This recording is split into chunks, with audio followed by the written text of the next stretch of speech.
балалар, бүгінгі сабағымыз 65-ші сабақ, сөз және оның мағынасы, сөз және оның мағынасымен жұмыс істеуді үйренемін. Мәтін мазмұны бойынша сұрақтар құрастырамын дейді. Бірінші жаты мәтін түсініп оқы. Шаңғы. Шаңғы қар үстінде жеңіл жүру үшін ойлап тапқан. Алғашын шаңғы қатты ағаштан жасалды. Арнайы шаңғы бәтеңкелердің екі аяққа бекітіліп қар үстінде сырғанады. Кейін сырғанауды жақсарту үшін тағы қос таяқ қосылды. Адамдар ұзын таяқтардың көмегімен бұрынғыдан жылдам жүйткіді. Араға жылдар салып шаңғының көптеген түрі пайда болды. Олар спорттық биіктен сырғанауға, трамплиннен секіруге арналған және су шаңғылары. Балдырған журналынан алынған екен. Түсінбеген сөздерінің мағынасын түсіндірме сөздіктен қарап біліп ал.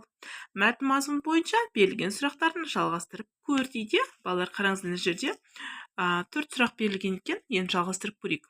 Адамдар шаңғыны не үшін ойлап тапты?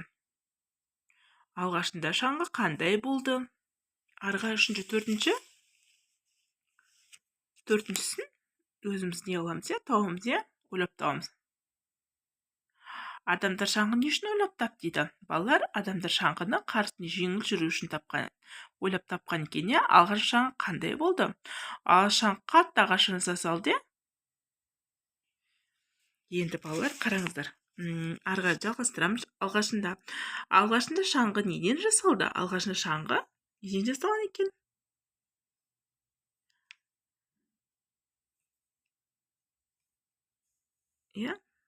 Кейін арнайы шаңғы бөтелкенің екі аяққа қатты ағаштан жасалған екен. Алғашында шаңғы неден жасалғаны?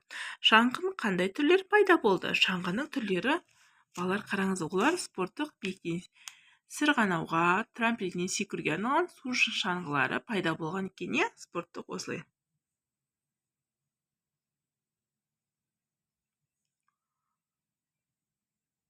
Осылай пайда болған екен. Енді балалар, келесі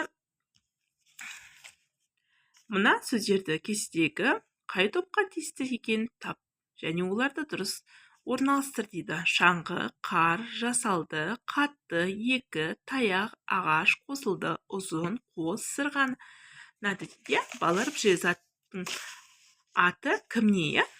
Жерде қараңыз, заттың аты кімне сұраққа жауап беріп тұр. Шаңғы.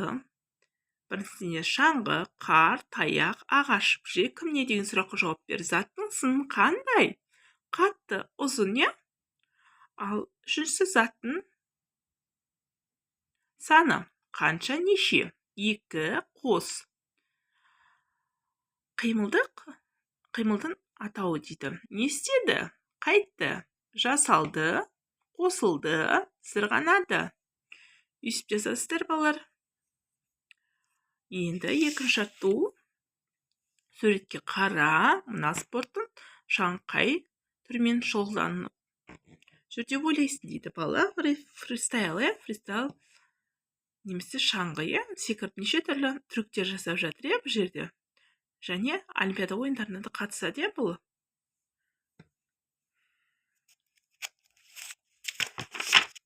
Келесі, міне балалар, фристайл спортшы шаңғымен түрлі акробатиялық әрекет орындайтын спорт ойыны дейді. Үшінші жаттық сурет бойынша әңгіме құрастыр. Балалар, бұл жерде балалар не істеп жатыр? Футбол көріп жатыр, Олар футбол қуанып, қолдан шапалақ ұрып жатыр, бір-біріне секіріп. Енді балалар, суретті балалардың көңіл күйін өзгерген неден байқау болады?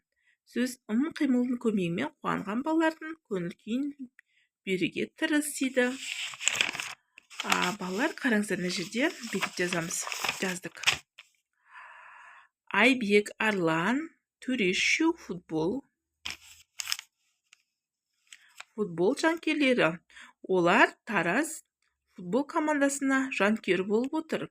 Бүгін Тараз Қайрат командасымен ойнап жатыр. Екі командада осал емес екен. Соңғы минуттарда Тараз командасының шабуылшысы гол соғып 1-0 есеппен жеңіске жетті. Айбек, ура, гол! деп орнынан атып тұрды. Арлан мен Төреште орындарынан тұрып, қол шапалақтап қуанып жатыр дейді. Естіп жазасыздар, міне балалар. мына өйстіп жасақ болады. Сіздерде басқаша жазсаңыздар да болады екен, иә? Енді балалар, мына жерде қараңыздар.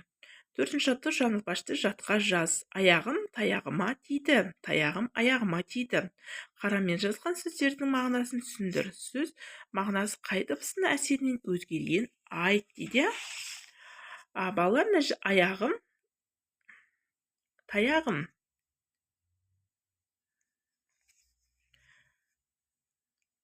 Балалар, бұл жерде аяқ деген сөзге дыбысы дауысты дыбысы қосылып, соның арқасында қарпіміз ғаріпке айланып тұр, иә? Мына жерде тура сондай таяқ деген сөз дауысты дыбысын қосылған себепті, жалғанған себепті қ дыбысымыз ғ дыбысқа, қ әрпіміз ғ дыбысқа айналған екен, иә? Мына балалар, осы дыбыстың әсерінен екі әрпіміз ауысқан екен, иә? Балалар, осы сабағымыз аяқталды. Келесі сабақта кездескенше сау болыңыздар.